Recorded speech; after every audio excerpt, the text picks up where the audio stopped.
It's Platt, and today I ask, do you like pina coladas? That's next to Platt's Drink of the Week.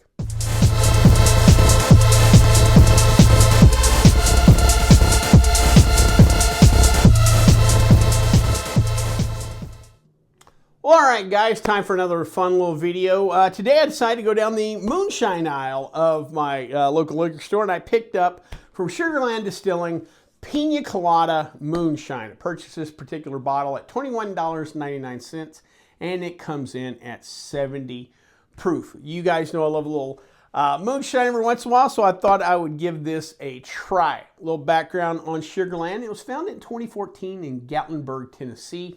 If you've never been to Gatlinburg, it is right at the entry to the Great Smoky Mountain National Park in eastern Tennessee. Beautiful country up there, the hills. They have 4 seasons. It's very nice up there. Massive tourist destination. They have all kinds of stuff. There's a main drag. They have a Ripley's, believe it or not. They have a gondola ride up to the top of the mountains, and there's a lookout point. And I believe in the wintertime they even might have like some sledding trails or skiing trails. Very nice little town that has turned into a tourist hotspot.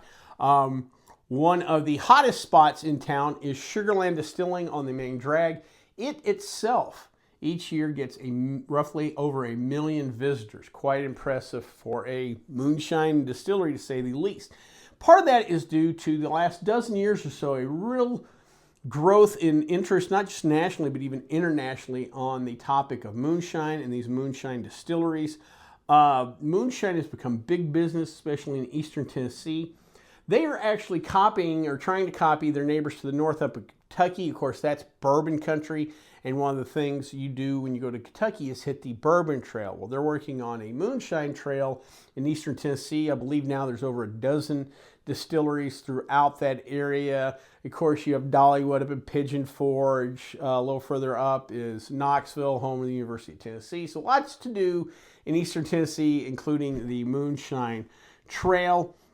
Some of you may ask, so, well, all right, well, it's big, but why is Sugarland Distilling big? Yeah, moonshine's big, but why Sugarland Distilling's big? Part of the reason is their relationship with the TV show Moonshiners. That's right. Our buddies Tim Tickle, Mark Digger, and the whole crew. Of course, that's the hit TV show on Discovery Channel. It's been around, I think they're going into their 14th season now, and pretty much most of the time they've had a working relationship with Sugarland Distilling. I don't believe anybody on the show has a ownership piece in Sugarland, but Sugarland does produce several moonshines for some of the stars. I know the late Jim Tom had a unaged rye they produce. Mark and Digger have a hazelnut rum. I believe Mark Rogers has a peach brandy, unaged peach brandy. All year, and I think even Tickle has something produced by Sugarland. Sugarland also produces moonshines for other people, including the PGA Tour. I think they do a lemonade flavored vodka or lemonade flavored moonshine. The Boston Red Sox, Field and Stream, and even Hall of Famer Chipper Jones, just to name a few. I think they also work with some country acts, but I'm not real hip to the new country stuff. Also, something else Sugarland is known for is their sipping creams, which basically cream-based liqueur, but the verbiage they'll use in the moonshine world is sipping cream. They have a banana pudding that I've heard is real good, birthday cake, and one that I just had to try, and this one maybe some of you have heard of, Eggo waffle. That's right, they made an Eggo waffle sipping cream, and it tastes just like a waffle. Give it a try. It really impressed me. I don't know how often I would use a product like that. You know, how many times like, I would love to drink a waffle. But if you want to drink a waffle, that is the product for sure.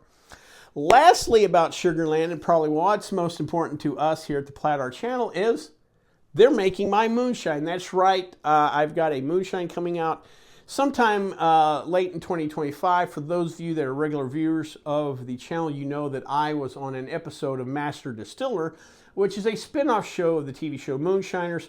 Basically, it's like one of these cooking competition shows. Each week there was a different thing to distill. One week it may be rum, one week it may be vodka, what have you.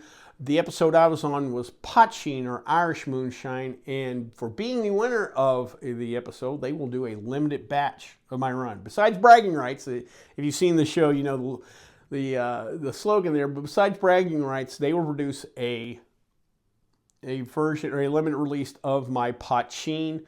The label will be pretty much the same, except my ugly mug will actually be on that, which I can't wait to see how that looks just for myself. I will leave a couple links down below. I will leave one to Sugarland Distilling if you just want to learn more about the company, their products. Also, maybe keep track of when my stuff will come out. Trust me, I will let you guys know. And lastly, I'll leave a link if you have not seen my episode. If you have any form of streaming with Discovery, it is Master Distiller Season 6, Episode 9. But I'll leave a link to like the Google Play or some of the other streaming services if you want to catch that. But really looking forward to that. Like I said, probably about a year or so out. So late 2025, hopefully that will come out.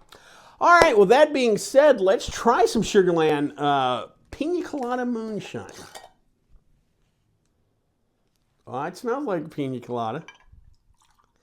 And to admit real quick before I dive in here, I personally, you know, I'm a bartender and I generally like, you know, beer and whiskey and stuff like that. But I like a Pina Colada. That's one of my guilty pleasures. So I'm kind of looking forward to this.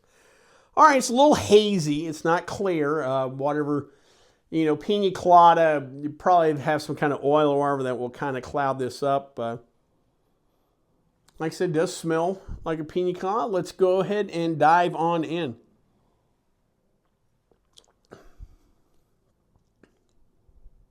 Woo!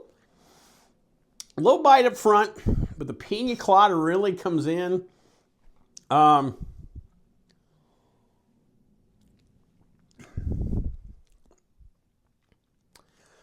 It kind of tastes like if there's some way just to run, if you can make a Pina Colada filter, somehow you can filter through Pina Colada filter paper. That's kind of the flavor you're getting. The moonshine run through it, then run through a Pina Colada filter. Pretty good. At 70 proof, it's going to be a little warmer. I feel it in the chest. This is going to be more of a shooter. I can see this being used as a shooter a lot. I could, you know, knock one back pretty easy myself. At 70 proof, though, you could use it as base of a drink. Obviously, you could throw it in a Pina Colada. This would probably be perfect. Something I love doing in the day, and I suggest, is the 7-Eleven. Hitting the Slurpee machine at 7-Eleven, the old supersized Pina Colada Slurpee, or lettuce on top,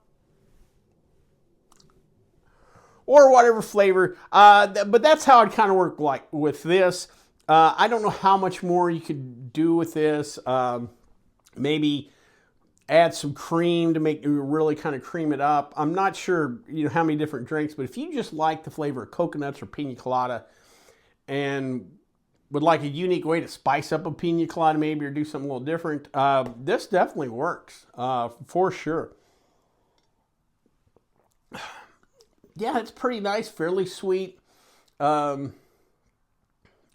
you do notice it's 70 proof. It does warm, but I kind of like it. I'm definitely going to have to check out some of their other line at Sugarland. Like I said, I've done the Eggo Waffle. That's pretty good. The sipping creams are a little bit lower proof. I want to say like maybe 40 or something like that. And lastly, more importantly, I'm also looking forward to working with these guys at Sugarland Distilling. Like I said, from what I gather, the jar will be the same. The label will be pretty much the same, just my face on them. You know, you can tolerate that. Well, I hope you liked this video. If you did, please hit subscribe down below. Also, please like the video because it lets YouTube know we're putting out good content. If you have any questions, comments, concerns, or things in the liquor store you'd like me to try, please leave me in the comment section, or you can always contact me on the Twitter page. Well, until next time, bottoms up.